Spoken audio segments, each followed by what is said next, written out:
Okay, so let's get right into this real quick. Come on in. I want to show you something that's going to be interesting. A lot of individuals are worried about one particular group when it comes to Social Security benefits. And that one particular group they feel has been beat up, not treated properly, kind of abused, if you will, when it comes to Social Security benefits going into the future. And I want to make something very clear. I disagree with them. I think, yes, historically, this particular group has been abused. I think they haven't gotten a fair shot. But at the same time, I do not believe this particular group is actually doing poorly going into the future. So let's get into it real quick. As you can now see, I'm actually on the farm, so video is not going to be as perfect as it usually is. There's not going to be as amazing as an internet signal as I normally would have, but let's get into it. There's an article done by Teresa Giladucci. She was a senior contributor, PhD in economics professor. Here's basically the write-up. It was written on June 1st, 2025. So basically, in other words, today at 8:45 a.m., this was released. So this is extremely new, just hot topic. It's boom, right hitting the news right now. The real risk in doing nothing, and they're talking about Social Security here, is not only an inspirational reminder to not procrastinate, it is and then she puts ... The first 200 days, and remember, when it comes to Social Security, articles written are almost always anti-Republican. They're always like against the Republicans. So just to be clear, you know what I mean? Like, I'm going to give you the Republican points as well. I'm not doing this because I'm an independent. I'm an independent, but I'm going to have to balance this a little bit because pretty much every article written about Social Security benefits is anti-Republican. So I like to keep it balanced so that you can have both options and, kind of understand the whole spectrum here. All right, here we go.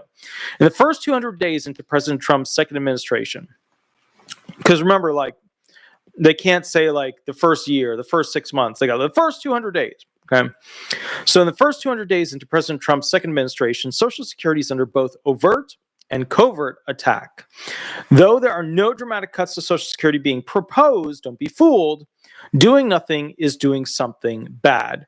Princess Diana, thank you for the $10 donation. That's absolutely amazing. Howdy, how is Shadow? You look handsome and white. Thank you. I appreciate that. I like these. They're from Amazon. Shadow is doing well. He's up at the farm up in New Jersey. In a couple of days, he's going to be transferred over to Ohio for his special surgery. There's very few vets that will actually do this surgery. It's a specialty postdoctorate like the surgery. It's a full hip replacement. So we're going to be going. I'm doing the trip. It's major. I had to drive all the way from Florida up to New Jersey, and I did not do well in it. I didn't realize that, like, when I got most of the way there, that if I fell asleep in the car with Shadow, like overnight, just to get some hours in, I didn't realize it was going to get freezing cold. I did not realize that. All right, back to the video. So here's what people are asking and what they need to know. And I think she did a really good job with this article because at the end of the day, people actually do ask these questions, and she did a pretty good job answering them. But remember, it is left-leaning, so I'm going to give a little bit of the right side. All right, here we go. What role does Social Security play in American seniors' retirement now, right? Establishing, is it working now for old people, elderly people, people who are boomers? Social Security is the foundation of retirement income for a majority of older Americans. Nearly 90% of people over 65 receive benefits. Just to clarify, nearly 90% of them. Now, some people are, waiting to hit 67. Some are waiting to hit 70. It is almost always the wrong choice to wait to hit 70 unless you know you're going to live to like 110, which, to be fair, as we all are very aware from Doge, that's very unlikely to happen. I'm just going to put that out there. All right. So nearly 90% of people over 65 receive benefits. And for 40% of them, it accounts for more than half of their income. For about 1 in 7, it provides over 90% of what they live on. So 1 in 7, it provides over 90% of what they live on, which should tell us that even though we say for millennials, right, that there's no potential of survival with the traditional means, right? There's no like going and working for a company for 20 to 30 years and they have a pension package for you. There's none of that shit anymore, right? For us, my age, and I'm at the very, very, very beginning of the millennials, right? And technically, some of them don't even include my age in that chart. But bottom line is, millennials, pensions doesn't happen unless you work for the government, right? Or a massive, massive corporation. And even then, it's like, good luck. basically you got IRAs, 401ks, you got that stuff. That's your whole schmutz here, right? If you're not going to be an active investor, if you're just going to be like, I'm not saying lazy. I know other lazy investor. If you're going to be an inactive investor, just like putting the money away to let the thing happen, then IRAs, 401ks, stuff like that, they're fine. You know what I mean? You're just trying to put money away so that you don't get taxed as harshly down the line, or you get taxed up front and then don't have to pay it down the line when it's larger. Although, to be fair, obviously using US dollars as the thing that you put money into is like not a good idea, because the US dollar is on a PTSD spiral with bad times in a sanatorium. It is not going to do well in the future. So you don't want to invest money in the US dollar. You want to invest money in things that are actually going to grow and increase in worth, unlike that dollar. You all know that because of the cost of living adjustment issues. So for about 1 in 7, it provides over 90% of what they live on, which tells us at the end of the day that basically Social Security retirement benefits are a failed program for a bigger purpose, meaning that essentially there's not enough money in retirement for these people. These boomers, even though they had all these amazing programs, right? They had all kinds of pensions and all kinds of extras and all kinds of stock sharing and all kinds of, bond options. They had all these amazing kinds of financial options. But I'm not making fun of the boomers here. They didn't take advantage of them at the level they should have. Maybe if they had YouTube, maybe they would. I don't know. But the point is, they didn't take advantage of them, because if 1 in 7, their Social Security check provides 90% of what they live on, then the boomers were not a class of individuals that invested smartly. Let's just be clear on that, right? They didn't, because 90% of them have only their retirement check, and 1 in 7 of them it provides 90% of the check that they're supposed to have. So, and remember too, it wouldn't be hard to offset that. You know what I mean? Do you ever just kind of think about that for a moment? It wouldn't be hard. It wouldn't be hard to offset that by just earning or having some other investment, like a stock or a bond or something that pays out something on a monthly, quarterly, whatever basis. Because Social Security checks are so little for retirement, it wouldn't be hard to have some other investment do something to get you out of that 1 in 7 category. When you get to how many does it provide 80% of what they live on, 70%, that number is going to fly up. It's going to fly up. So my point here is Social Security retirement benefits, they've to be fair, they failed at the ultimate purpose of what they would do. Now, other people will argue with me. They'll say there's a 3-prong analysis, right? You're supposed to have basically retirement, pension, and investments, right? Those are your 3 prongs, right? That you're supposed to have. But to be fair, if there's that many old people that are poor, the other ones failed. They didn't do what they were supposed to do. Now, let's be fair. Pensions are off the table. Investments are off the table for millennials and younger people. So all they've got is Social Security, and that ain't going to be there in the same way when they get older. So there's no prongs for younger people, right? Kosher's did appreciation, 4 months. Very, very cool. As you know, Kosher's is the moderator. He does an amazing job. So I'm super happy with the amazing stuff he's doing. At some point, we do need to get him a real official law firm email. So we're going to work on that. We've just been, this surgery for Shadow has been throwing me off a little bit, but indeed, we got to work on that. So let's keep reading. Social Security has never missed a payment in its 90-year history. That is technically false, because it misses payments for individuals all the time. It's never missed the total program payment that was supposed to send out. Although there were for some of the smaller programs glitches where chunks of them didn't go out. There were COVID issues as well. So, they advertise that. It's not completely accurate, but it feels good. I like it. Let's keep rolling with it. So, Social Security has never missed a payment in its 90-year history, yet many retirees today are living on the edge. And they mean the poor edge, not the high-rise edge. The median benefit of about $1,976 per month is simply not enough to cover basic expenses in many parts of the country. So one of the things that I would say is, if you live in Florida or Texas, those or Alaska, those 2 or 3 states can be quite expensive. But otherwise, if you are a poor elderly person, you cannot live in blue states. They're too expensive. Like they're just way too expensive. I'm in a blue state right now in New Jersey, and the cost of like it is a flex.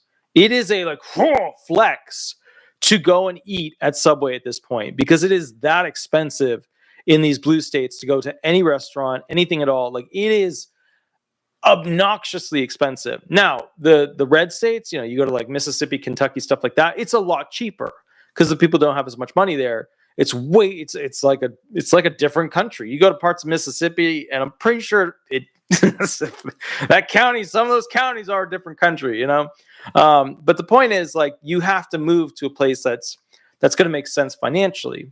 And you got to remember too, like a lot of people have to like sell their home now. The last 4 years financially were not good for Social Security recipients. And what's weird about it is this article is going to be all about how Trump hasn't made it work or hasn't made it really good for them, or he's changing the taxes so that's going to hurt Social Security benefits. And a lot of that's right.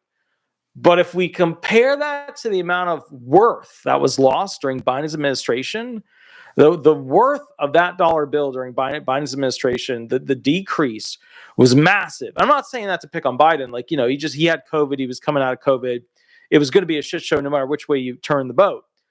But it was financially absolutely the worst presidency we've seen over the past. You'd have to go back to Jimmy Carter, and even then it might be worse than that when it comes to inflation and improper handling of international relations, trade agreements, farmers, and of course, the oil barrel. You know what I mean? That's important. All right, let's keep reading here. So basically, median benefit $1,976 per month. Yeah. So I mean, I'm curious in the chat section, how many of you guys think you could actually survive on $2,000 per month? I know some of you are on SSI. You're getting 600 something, 900 something. I don't know how you would. I don't know how you'd survive. I honestly don't. When I look at my Walmart bill, like when it comes to food, I am blown away as to how expensive food is now. Like I just like that is a major financial thing on me now. Like when I look at my like debit card to my personal account, I'm spending money to like buy food. I'm like, what the F happened? How did this get so low? And it's the food. It's just the food. So I mean, do some of you live, if you live on less than that, you got to like, let me know in the chat how you do it because yeah. So okay. Sandy, I get $13.60 a month. That's insanity to me. Like you could not have a life other than to exist and try to not spend any money. Like, the coolest, most fun thing you could do is like go to the library if you had to walk there. Like that's how bad, that's not fit. The system has to change. It has to change. Okay. Because it's just the way we're treating everybody now in this system is bad all the way around. Nobody's getting enough money. All right, let's look at this real quick. All right, by 2033, oh no, sorry, okay. All right, so here's the deal. We're going to go into specifically the group that they feel is the most punished when it comes to Social Security benefits. I agree, and I also disagree. Let's go into it. Older women are especially vulnerable because they tend to earn less, live longer, and have fewer retirement savings. Social Security is often their only source of income. Without it, elder poverty in the United States, already the highest among G7 countries, would be much worse. Okay, so here's my thing about the female arguments. They always argue that women have it much, much worse when it comes to Social Security. And generationally speaking, they're right. They're right. Because women that are older, they were raising kids, they didn't have jobs, they had a husband, the husband earned enough, they could pay for things. Men were real men back then because businesses just paid them more to be men, right? And then they could have a family at home and it worked like that. But now it doesn't work like that. Women are working, frankly, I mean, you're going to see women surpass men when it comes to earnings, all that stuff. Women are saying right now, I don't get paid the same thing, it's not fair, blah, blah, blah, blah, blah. But at the same time, women don't take the super crap jobs like, being a tree logger or an oil industry person that has to be in an oil rig or this or that. But you're seeing women catch up and surpass men in different categories of industry. I think they're going to surpass men in total. You're never going to get women out there doing weed whacking or like, being a redneck or somebody who's basically out there doing something on an oil. You're never going to see that. That's just not going to be their gig. But when it comes to education, capacity, working consistently, I think you're going to see women surpass men when it comes to earnings. But going back in time, women would have kids, and then that was it. You know what I mean? Like, they were married, that was their whole thing. They would have the kids, they would raise the kids. Then we got into like that hybrid generation where they would have kids, and then when the kids got older, the women would get bored and they'd be like, you know what, husband, you're not as interesting as I thought you were. So I'm going to go get a job. And then they would go get a job, and then they'd only have those earnings, you know what I mean? Which would reduce their Social Security benefits, which kind of suck because they didn't get a good Social Security check. On the other hand, women from that era, which is kind of the era we're going through right now, realistically, they have the ability to tap into their husband's Social Security benefits called widow's benefits, survivor's benefits, that kind of stuff. However, remember, it's one of those things where it's not stackable. They just give them a little bit more. So instead of getting their Social Security, they get what their husband's would have been. They just add that extra on top. I don't think that's fair. I think if somebody gets married for a certain amount of years, you should be able to, basically have access to more of the Title II benefits that your spouse had. Because I don't think it's fair to like cut somebody down to that degree to only get what their one check was from the husband. I don't think that's fair. I think it should be more. You know what I mean? I think it should be like maybe, your check plus, essentially 2/3 of their check or something. Because the problem is this. We just don't have a system where women from that generation who didn't work, their job was like raising kids. We don't have a system that fully supports them. Now, on the counter argument to that, women live way longer than men. Because, let's just be honest, women tend to have, when it comes to like physical activity jobs, safer overall jobs. You're not going to see them out there with like a chainsaw most of the time. You're not seeing them out there, basically, inside, the actual tank of a tanker ship, with scrub brush. Like, they're not doing that. You know what I mean? So the reality is women, because their bodies are less abused and also just probably genetically, they live longer. Okay. So what happens is they go ahead and, like the average length, let's look it up because I know what it was back in the day. I want to see what it is today. How long does the average American male live? Because remember, and it changes by race. So remember, that's a big factor too. Although it used to be a lot more. Now African American is like way up there. It used to be like the length of life was way less. Now it's way more, which is good. It's going in the right direction. All right. So basically, males 74.8 years. Okay. Let's check females. Let's see. They're around 80. So we're looking at around a little bit less than a 6-year difference. So the point is, women live a lot longer. I mean, that is at that point living a lot longer. And so they get to collect significantly more Social Security checks. Now, one argument is, hey, they get a lot more money out of the gig, right? They get a lot more money out of the deal. The other argument is that they're living longer, they need more money, and the cost of living adjustment math keeps getting altered to be against the preference of women. And as a result of that, women get screwed over more and more the older they get. It's true. Those are all accurate. This is the program punishes women from that era when they didn't have jobs. Okay. Now, because they tend to earn less, that was back in the day. Women are going to surpass men in that. They live longer. They're going to continue to live longer than us. Like, look at the difference in sports, right? You look at like lacrosse for men and lacrosse for women. Lacrosse for men, it's like you run into the other person as hard as you can to knock that ball out of their stick. Lacrosse for women is they don't have that. You remember, like you can't do injurious actions against them. Like, it's highly limited. It's a more fragile version of the sport. Not saying that other sports aren't. It's just, football for women is not very they must have that. Do they have, hold on, let me look at this real quick. Do they have a professional female football league? Let me see what they got here. Hold on. It's generous, taking time. Yes, there are professional women's tackle football leagues in the United States. The Women's National Football Conference is one such league with 17 teams. Okay, cool. So they do have that. And I know you're going to be like, of course they have that. But, you know what I mean? Like rugby, football, lacrosse, although lacrosse limits, it's a different sport than the men's version. You know what I mean? There's like a little bit, you know, and I'm not saying men are doing this right. Men are doing the dumb thing. They're running into each other at extreme speeds. They're beating up their bodies. They're hitting their heads super hard. I'm not saying the men are right here. The women have clearly chosen to protect their bodies more than the men, which over the length of a time is way smarter, completely. But if we look at the trust fund and how much money an individual gets out of that trust fund, women get more money.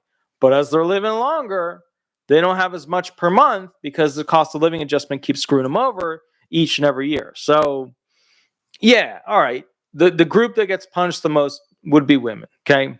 All right, without it, elder poverty in the United States, already the highest among G7 countries, would be much, much worse. So, in other words, our Social Security program is not doing what it intends to do, what it's supposed to do. We have extremely high poverty among people that are elderly in America, one of the highest among all the G7 countries. All right. Next question. What are the challenges that Social Security currently faces in meeting the needs of today's seniors? The primary challenge is not demographic.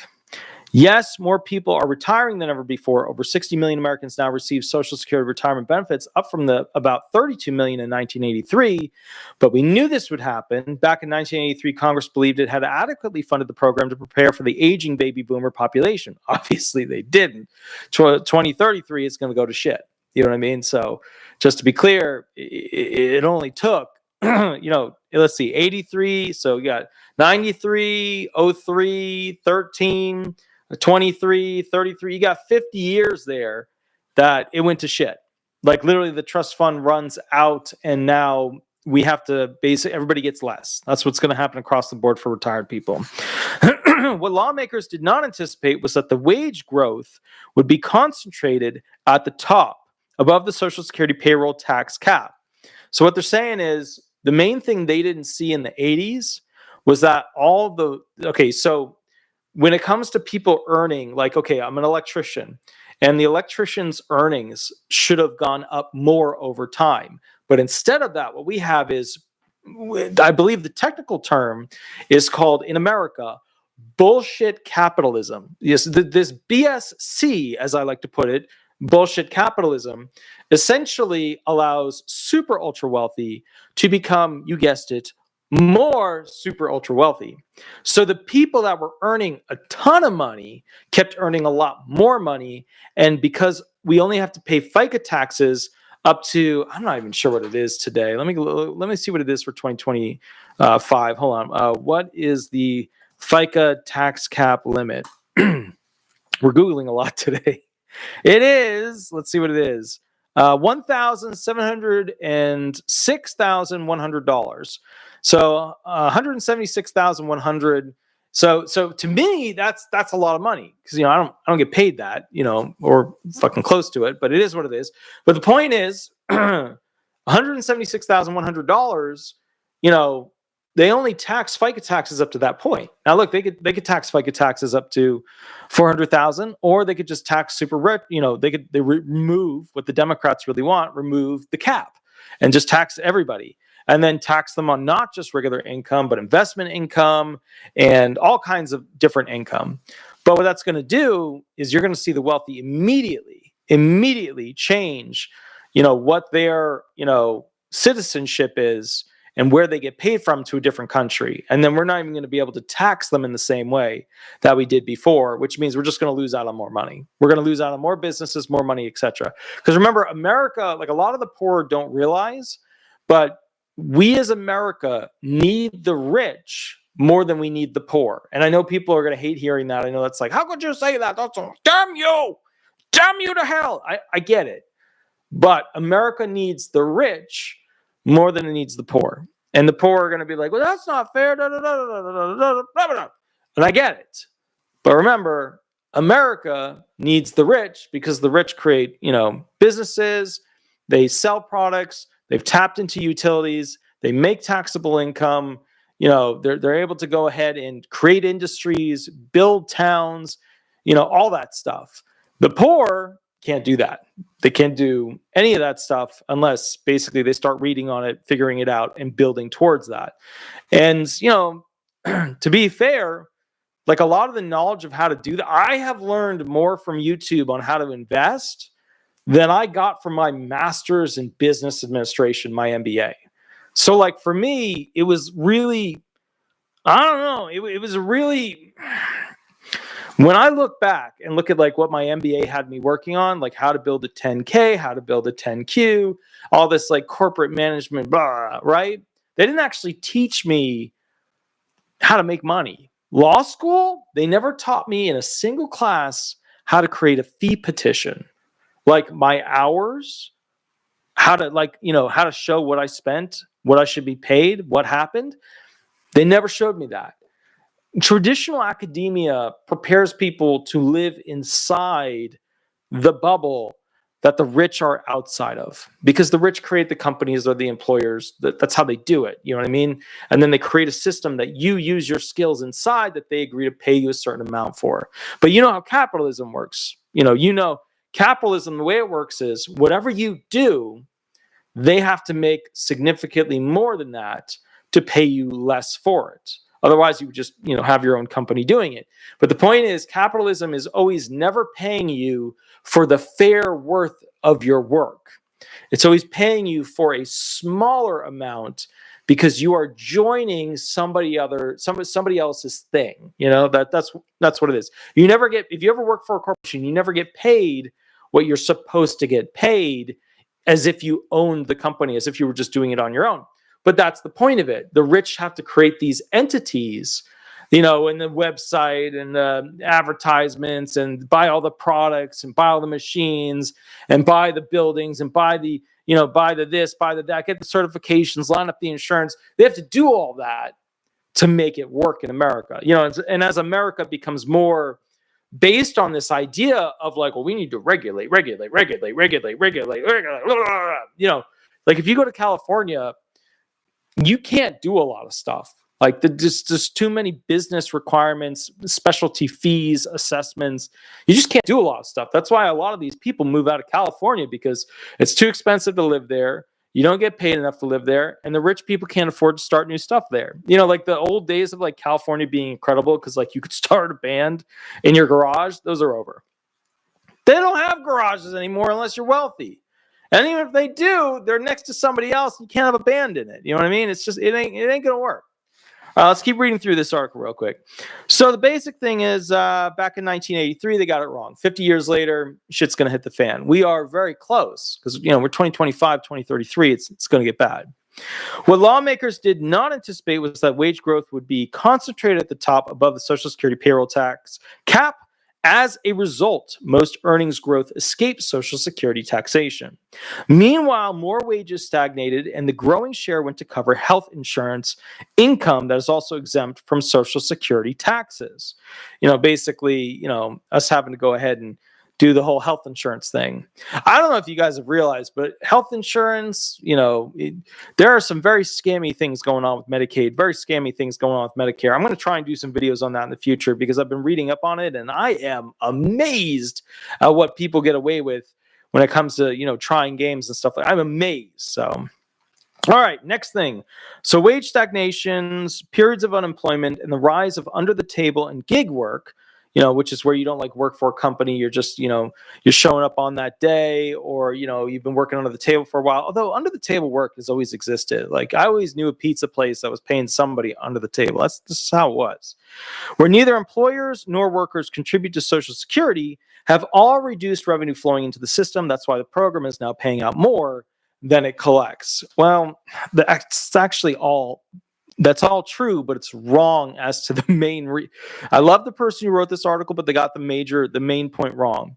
The main reason Social Security benefits is not able to afford the current retired group is because there were cultural changes that caused people to not want to have kids. Or they were having kids, and a lot of those kids, they got hooked on drugs. They basically didn't get an education. They didn't have their parents pushing them. They didn't achieve what they could to earn as much as they could. And we had let's just be fair about this. We had a whole generation of people who got hooked on stuff. Okay. It's an epidemic. We don't talk about it in America. It's like us talking about race. We don't like to talk about race. Like we have a fetish with like a certain part of race, like African Americans, America loves race, right? But talking about, white and black, it's like America hates talking about that. So again, talking about abuse and use, right? Specifically, in the new one, it's not even drugs, it's not alcohol, it's video games. But, the bottom line is there was an entire generation of people who got hooked on these drugs. And, it was happening at that same time when they were starting to pave those roads to go into these different counties, different towns, stuff like that. The drugs started coming in. There was a whole industry of it. There was an entire generation that got hooked on that. So if you have a big generation that got hooked on that stuff, they weren't working, they weren't paying FICA taxes, they were losing their kids to the grandparents who had to take care of the kids. Not having kids that had the best potential start, mom and a dad or whatever version of that you want, it could be a mom and a dad, whatever. The point is they didn't have the really good start with all those things to get as far as they could vocationally in a job to achieve more and more and more income, and that more and more income being FICA taxable. Because remember, if you have somebody earning 30 grand a year, 60 grand a year, the bottom line is they're not doing much for Social Security. They're just not. You need people earning $120,000 a year, $150,000 a year, $170,000 a year to go ahead and make it make sense for Social Security. And then the other thing that people don't realize is like they're paying in a lot of these taxes to Social Security, and then they're getting a very small amount back if they're part of the middle class. The middle class gets totally effed. It's the poor that do really well. It's just that the poor have paid in almost nothing to very, very little, and they're still getting a check, even though it's still very small. So it's just one of those things where the system isn't set up mathematically to succeed. And that's a big problem, but it's the fertility and the drug, generation that got hooked on stuff. Man, that killed it. We had an entire generation there that got hooked on stuff. Now, with that said, since 2010, annual costs have exceeded tax income. Okay. Jason Rex wrote, thank you for the $1.99 donation. Absolutely love it. That's amazing. I love your videos. Russell Springs, Kentucky. Yes, you guys all know I love Kentucky. Actually, Kentucky does amazing welding, like welding of boats, welding of aluminum, welding of steel. If you want like great welders, Kentucky is the place to go. All right. So here's the deal. Since 2010, annual costs have exceeded taxable income. Okay, so what they're saying here is, the cost of paying out in 2010, it shifted. Now, there is a bigger problem going forward. And the bigger problem going forward is that men and women now are not getting together and having kids. They're not. You see professionals doing it because they can afford it. Most of them, you don't see them getting together and having kids. A lot of that is because there was the Me Too movement and women are super empowered now and nobody's pushing them to like go out on a date. You need a man. There's none of that stuff anymore. Women are like, I can do my own thing. F men, that's a very popular theme. And the reality is that since men and women, but mostly men, have largely built the infrastructure, the buildings, concrete, massive I-beams, stuff like that. They built the buildings, right? Although women are starting to get into that now, which is great. They need to get into it. Now that that's there, it's true. Women don't need men in the way that they used to. And so what's happening is women are like, well, I don't have to deal with him. I don't have to deal with him. They still want kids, a lot of them.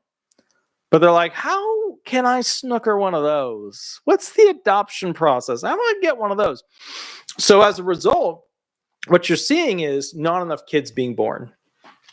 This is going to kill the Social Security program as we know it, because now we have a culture where, the men are becoming much more Republican, right? And they're going much more into like, how do I have a family? How do I do this? How do I become this? How do I become an important part of society because I've lost my basic fundamentals as a man, right? How do I become how do, like that kind of stuff. That's what men are going that way. Younger men are going that direction. Women are going the direction of like multicolored hair, tattoos all over, nose piercings, or, they're going into like, I'm going to be this in my job. I don't need men. I'm going to ignore them. This is my focus. Who needs them? So you have this separation, right? I just saw Kurt Miller. Kurt Miller said, no, women don't belong doing concrete work. To be fair, you understand something, okay? Concrete work is one of the most difficult labor jobs that's out there. Laying tile in Florida, roof work in Florida, concrete work is not as bad as roof work or tile work in Florida, where there's like no AC in the house and you gotta lay tile, because they pass out. They flat out pass out on the tile or the roof. I mean, your shoes melt. You know what I mean? But concrete is real difficult. And I say that, I don't just mean stuff's heavy. Here's the problem with concrete that a lot of people don't realize. People are like, concrete isn't that hard. No, it's a bitch. Let me tell you why. You have to lay super heavy stuff in a sequential order, and it's all time-based. And if you screw it up, you're going to have to jackhammer it out, get it out, unless you can fix it. And remember, there's two states. There's the put the stuff in, get it pretty level, and then there's the slurry state where you got to, hose it down with water and get that nice, even straight line over and over so you can't see it in between. Man, it's a combination of heavy and very fine detail-oriented movement to just get it right. It's a tough job. It is not an easy job. And one of the things that goes on a lot of these concrete guys is their knees and their hips. Because when they're walking around on that concrete and they're moving stuff, or they're having to move, gravel and stuff around or do this or that or get stuff out of the way, their knees and hips, that sucking motion of their foot going into the concrete and then moving around and trying to get from point A to point B, that wreaks havoc on their hips. They go to shit real fast. So point I'm getting at is, at the end of the day, I think realistically the major Social Security problem is on the horizon. That's going to kill the program because men and women culturally are not having kids like they used to. And that's because women are not in that recessive, submissive kind of like position. Now they're becoming like the leaders of the future. And men are like, what the F is this? I have no purpose. I have no like money. I don't feel strong. I don't feel dominant. So men are just like, they're leaning Republican now. Women are going more left. So it's one of those things where, look, they're not going to make a lot of babies. That's the problem. Okay. So like, the generations after boomers, they're effed. There's no way that there's going to be enough money. The trust funds are going to run out before it even happens. So it just is what it is, since 2010. So, all right. So let's keep rocking through this. All right. So bottom line is, since 2010, annual costs have exceeded tax income. The system has survived by drawing down the trust fund, but that fund is running out by 2033. Unless Congress acts, Social Security will only be able to pay around 79% of the promised benefits. So in other words, what they're saying is what you're getting paid today is going to be very similar to what you get paid in 2033. So imagine there was no cost of living adjustment. When you hit 2033, you're going to be making around what it would feel like today, but then. So you really won't have enough. You won't be able to survive. You just won't be able to survive on the amount of benefits. You'll have to find some other way to do it. Back to the article. This isn't a forecast anymore. It's a countdown. A 21% across the board cut would hit everyone. About $16,500 cut in annual benefits for a typical dual income couple, regardless of income. So the program is going to fail. It's always going to pay out money. It's never going to completely collapse. It's not going to serve any purpose anymore. The third leg of the three things that we were supposed to use for retirement, it's not going to be worthwhile. It's not going to have any effect in the future like it's supposed to. It's going the wrong way. Now, besides Social Security cuts, what challenges face future retirees? Future retirees, especially Gen X and millennials, face a far more precarious future because they have fewer defined benefit pensions. We don't have pensions. We don't. I mean, unless you're like talking 401ks, we don't have corporate private we don't have that. No. That doesn't exist. Okay, so Gen X millennials face a far more precarious future because they have fewer defined benefit pensions and are more likely to rely on volatile market-based savings like 401ks. But a 401k is better than nothing, and 50% of U.S. workers at any one point in time have nothing. Their employers don't have retirement plans. So just reading that real quick, 50% of U.S. workers at any one point in time have nothing. So like 50% of U.S. workers have no 401k, no IRA. You guys know I don't do the IRA or the 401k thing because there's better ways. There's better ways to invest. You know what I mean? If you don't know how to invest, that's how you do it. But if you're like just 401k and IRA, then you got to like take steps to keep rocking and rolling forward. But remember, it's a tax deferment program. That's the whole gig of it. But you're investing in the U.S. dollar. That's the problem with it. Okay, so. And while stocks and housing markets have grown, these gains have primarily benefited the wealthy. The median retirement savings for the bottom 50% of Americans is zero.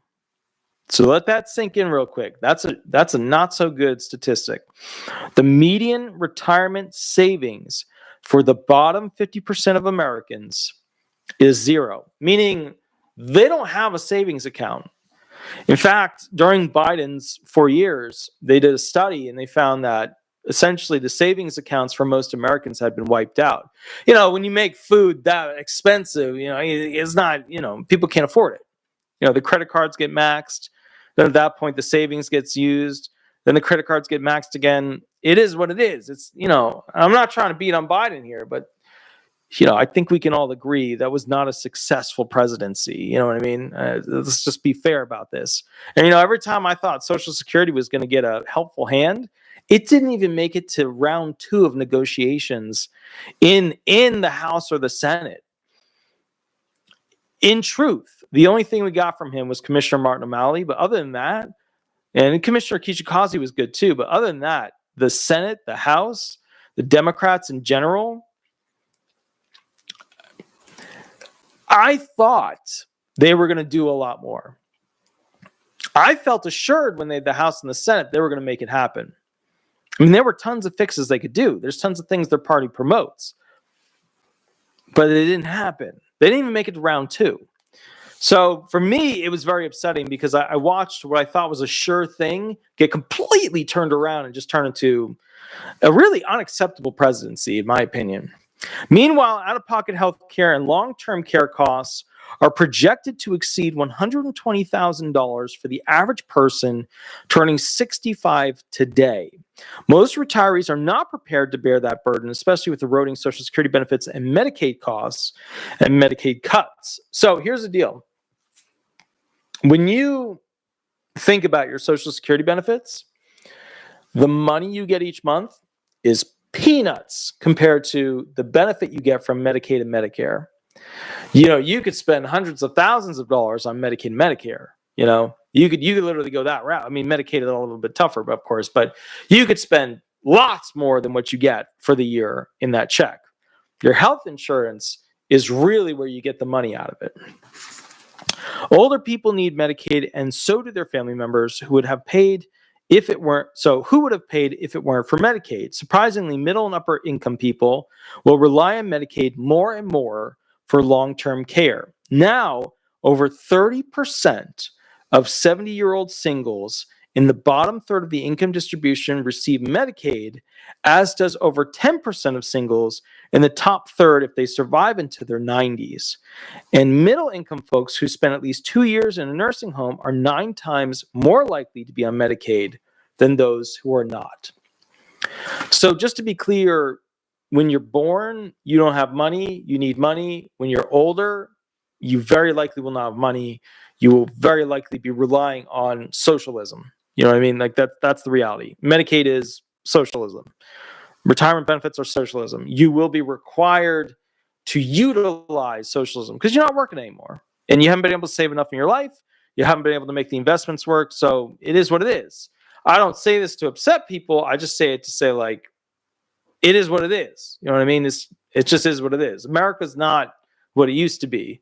Like in the 80s and 90s, there were a lot of financial opportunities, but people didn't know about them because there was no education platform that really taught them. The academia system surely didn't. You either knew somebody that knew how to do it, and figured out how to master the system, or you just didn't do it. You didn't know. Now we have YouTube, we have all kinds of stuff. So now we're living in the good thing. Now we can learn and achieve. Also, please remember, if you enjoy these videos where I like talk about things that other people don't go into detail about the structure of things, where articles are right, where things are wrong, what case law is, etc. Please remember to like, please remember to subscribe. I super appreciate those. All right. Next question. Social Security is worth quite a lot more for most Americans, right? According to PolicyLink and the Urban Institute, the median present value of lifetime Social Security benefits for Gen Z is $410,000. So they do a breakdown. For non-white Hispanics, it's $439,900.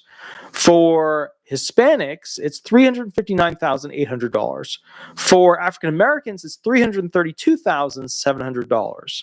So, like, you pay in a lot more money than that, and you get very little over the expanse of your life when you hit your golden years, which are now more like, rusty years. That's kind of what they're coming out to be. It's not fair. We have to take care of our elderly better. We have to do a better job. It's sad. Research from the New School shows that among near retirees, Social Security wealth is $188,300 for the bottom 50%. It's vital because they have no retirement savings or home equity, right? Because they never bought a home. Yeah, by the way, if any of you are a part of the club where you're like, I should just rent instead of buying a house, like, if you're part of that club, can you do me a favor and just not educate others? Because I just need you to not educate others. You know what I mean? I just need you to I need you to take a knee when people ask you for advice, because you're destroying lives. You know what I mean? I need you to take a solid knee for the rest of the game being your life and not financially advise people. So anyways, once again, Social Security wealth is $188,300 for the bottom 50%, vital because they have no retirement savings or home equity. They can't sell their home. They can't take a reverse mortgage out. They can't rent a room to somebody. They have no home equity. That's why these homes are so important. That's why people people become wealthy usually because they get one house, two house, three house, four house, five house. It's crucial. It's crucial to making that next step and having a future. I mean, if you retire and you've got a rental home, you're in a much better spot. You got 10 rental homes, you're even in a better spot. You got 30 rental homes, you're in even a better spot. But, when nobody has any home because they're like, yeah, my buddy told me I should just rent because I don't have to worry about replacing the water heater. Are you shitting me? Are you shitting me? Get a paintbrush, bro. Get a paintbrush. It's going to be okay. All right. For the middle 40%, Social Security wealth is $300,500, worth more than the $200,000 in their retirement accounts and $128,000 in home equity. So let me put it another way for you. The middle class still don't earn enough in this country. They got $200,000 in their retirement accounts, $128,000 in home equity. Although the $128,000 is likely higher now because after COVID, everything got worth more and more and more. Like all these houses went way up in value. I could not afford to buy, and I have a mortgage, the house that I live in. Okay? I couldn't afford it. I couldn't afford to do it now. I would drive up the street and they'd be like, who are you? I'd be like, I'm America's most viewed disability attorney. They'd be like, you need to turn that F around and take your, paint chip and Prius up that road. I laugh because it's sad, but it is what it is. You know what I mean? It is what it is. Next question. What are the solutions to ensure Social Security can meet current and future needs? I like this part. I don't think they included enough stuff, but let's go through it real quick. There's no mystery here, they say. The solution is revenue. It's always money. It's always about money. The solution is revenue. One of the most effective and popular reforms would be to lift or eliminate the cap on earnings subject to the payroll tax. They're never going to do that. They're never going to do it. Democrats had both the House and the Senate. They've been talking about that. The Democrats need women's rights voters, minority voters, and they need Social Security voters. They need those three. Those are their three cards, right?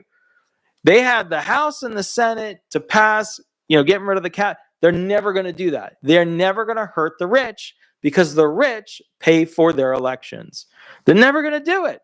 And Republicans are willing to sit back and watch them scream it and then do nothing because the Republicans know Democrats ain't never going to do that. They're never going to raise the cap. They're never going to do it. You go to a Democrat event.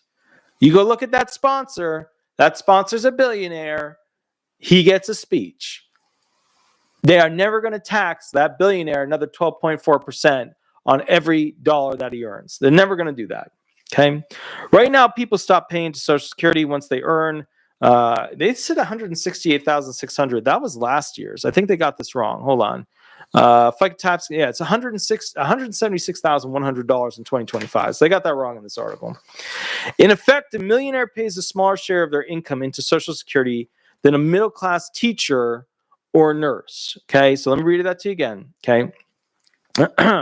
In effect, the millionaire pays a smaller share of their income into Social Security than a middle-class teacher or nurse. Yeah, because remember, there's a tax cap. They're not going to charge people over that $176,000, right? At that point, after that, every dollar you earn, it's not FICA taxed. Raising revenue solutions are included in the proposal Social Security 2100 Act, including broadening the base of contributions by including all forms of income, phased in increases in payroll tax rates shared by employers and employees. Oh, that's going to be a good one. Yeah, let's tell the middle class we're going to tax them more. That's going to go over real well. That's going to be a shining star, let me tell you, because the middle class aren't starving right now. Yeah, we're going to hit them some more taxes. Next thing, to help people save for retirement, we need to create an automatic public supplemental retirement account to ease pressure on families hoping to live on Social Security alone. The Retirement Savings for Americans Act, debated by Congress now, would do that. Look, I'm all for the ideas, but you can't get the money from the middle class. And they're not going to put the rich in a shit position because the rich put them into office. So we're in this thing where they're going to dangle it and tease the middle class as the solution, but the middle class has student loans. They don't have the money. The middle class can't afford a house. They're stuck in rent, and the rent is more than their mortgage payment. So, the reality here is that the Democrats are pumping bullshit, and the Republicans are cool to sit back and say they don't, they're not willing to step up. Republicans do not step up with actual realistic changes to Social Security that are fair to the American people. The Republicans are like, yeah, we'll just raise the retirement age. Yeah, we'll just do this, do that. Yeah, you know what I mean? Hey, we'll make disability benefits more difficult, stuff like. These are not realistic approaches. These are shameful, disgusting, pitiful, sad attempts to fix the finance of this. Heaven forbid we take some of that massive money we invest into, all those other programs, all those other overseas programs, and put it back into Social Security for the American people. Heaven forbid we do an accounting of the federal government, which they're doing right now. You guys, some of you beat me up. You're like, how dare you support the federal auditing of the United States government? And I'm sitting back just like, I don't think this person realizes that the thing that they're going to rely on for money is ending in an amount that they can use to survive. I don't think they realize it. They either audit the government or we keep going down the same shit road we're already on. There's no middle ground on this thing. All right, so here's the deal. So, question. So why hasn't Congress acted yet to save Social Security?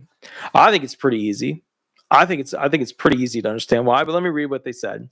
Because inaction is the strategy, which, to word it another way, the Democrats and the Republicans are working in tandem to make sure that Social Security benefits fail, because they want to get access to that extra 12.4% that you pay in traditional Social Security FICA taxes. They want to tax you that money without it going to the benefit of you so they can spend it on other shit that they want. The current administration and its allies in Congress are choosing to do nothing. That's true. Republicans tend to do nothing. Also, Democrats tend to do nothing. We had really good commissioners through Biden, though. We had Commissioner Kijikazi and Commissioner Martin O'Malley, but both of them were writing FU letters to Congress, begging Congress to fund Social Security, both the administration of it, the paying out of the benefits, and the actual benefits, begging them to fix it. Democrats said nope. Republicans said nope. Inaction is the strategy. The current administration and its allies in Congress are choosing to do nothing, a deeply political choice that ensures Social Security will hit the wall by 2033. That is not passive. That is deliberate negligence. Remember, both sides are doing it. It's not just a Trump thing. It was a Biden thing too.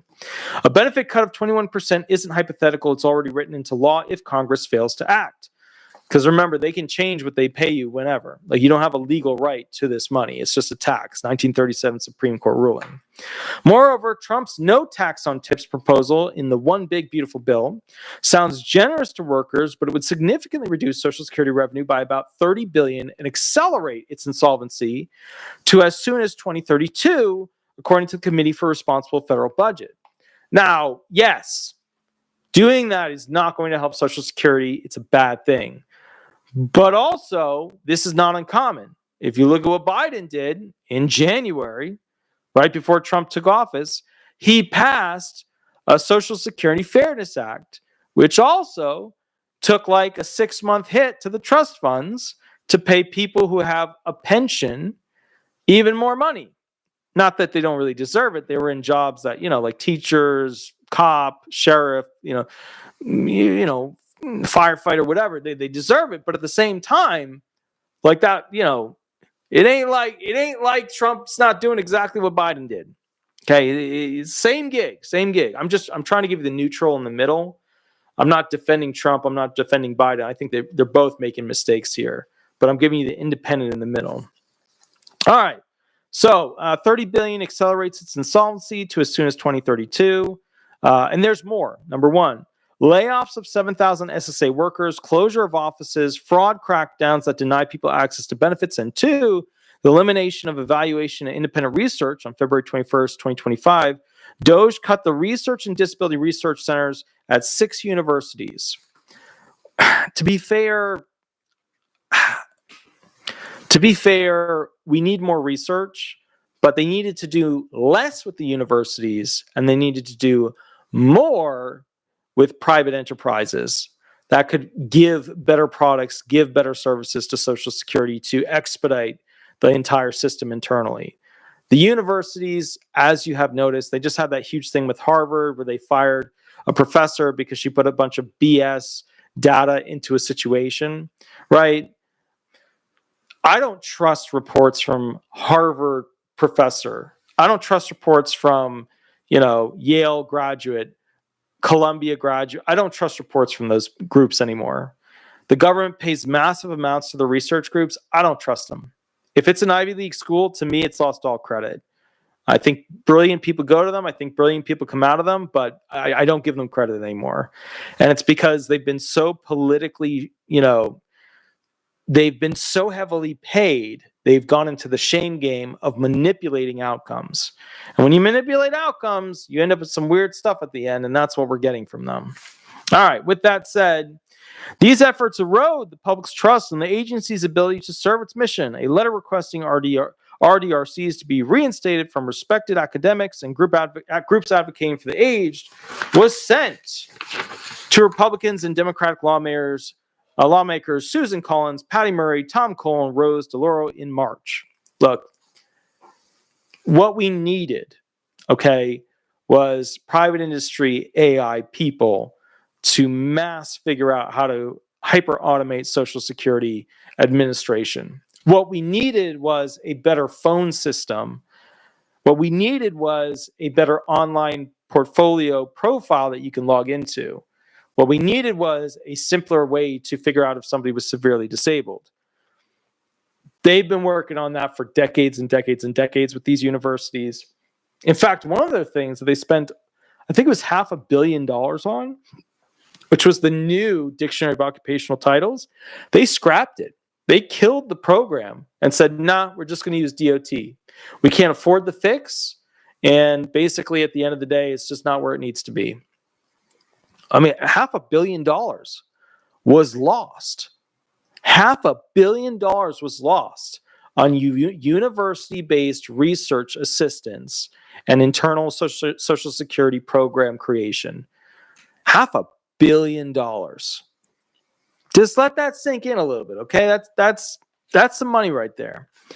What would happen to Social Security if Congress and the president do nothing? If nothing changes, benefits will be cut by 21% in less than a decade.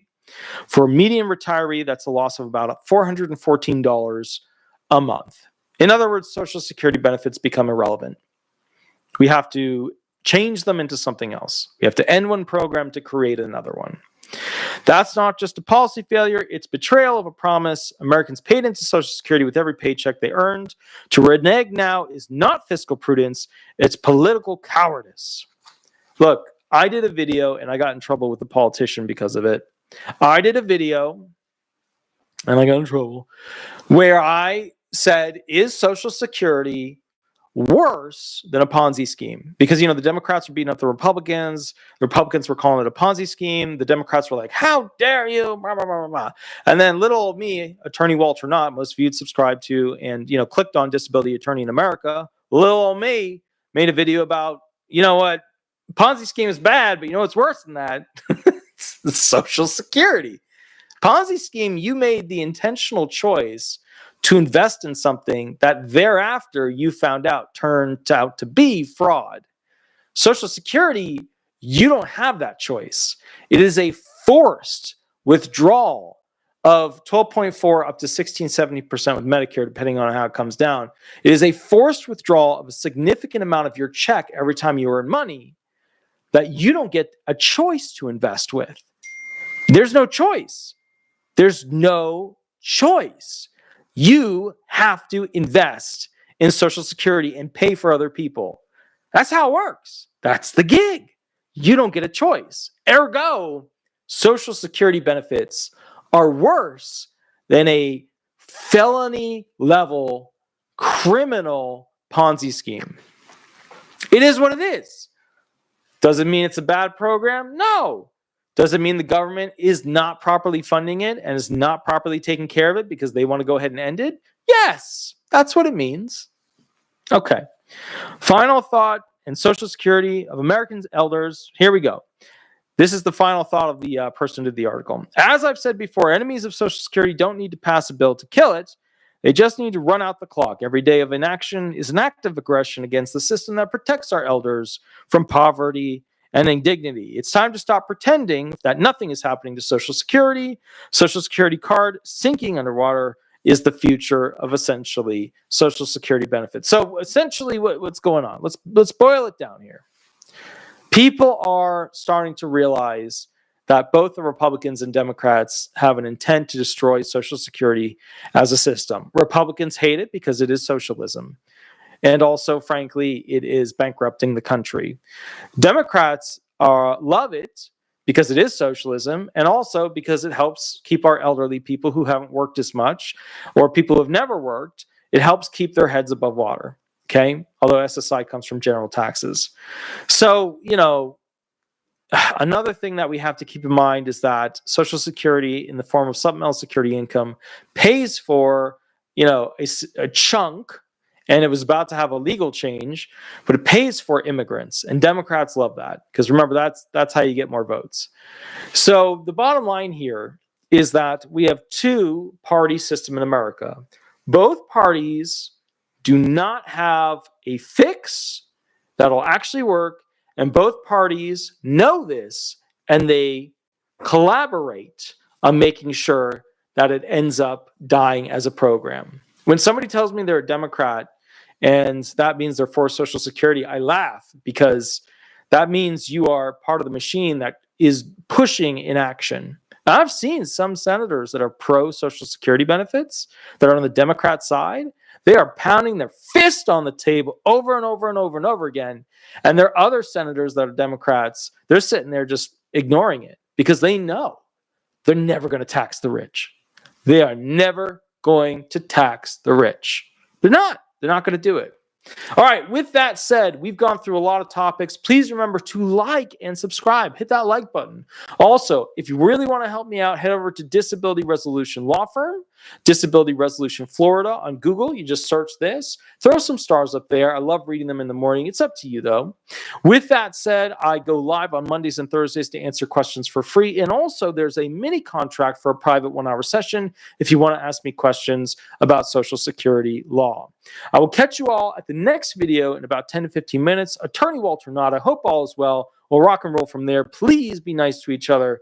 because remember, you are the disability and you are basically an advocate to show the rest of the population what your impairment is like. So please be nice to people and please let people be nice to you. I will catch you later. We'll rock and roll from there. And I'll see you in about 10 to 15 minutes. Thank you so much. Bye-bye, everybody. Bye-bye.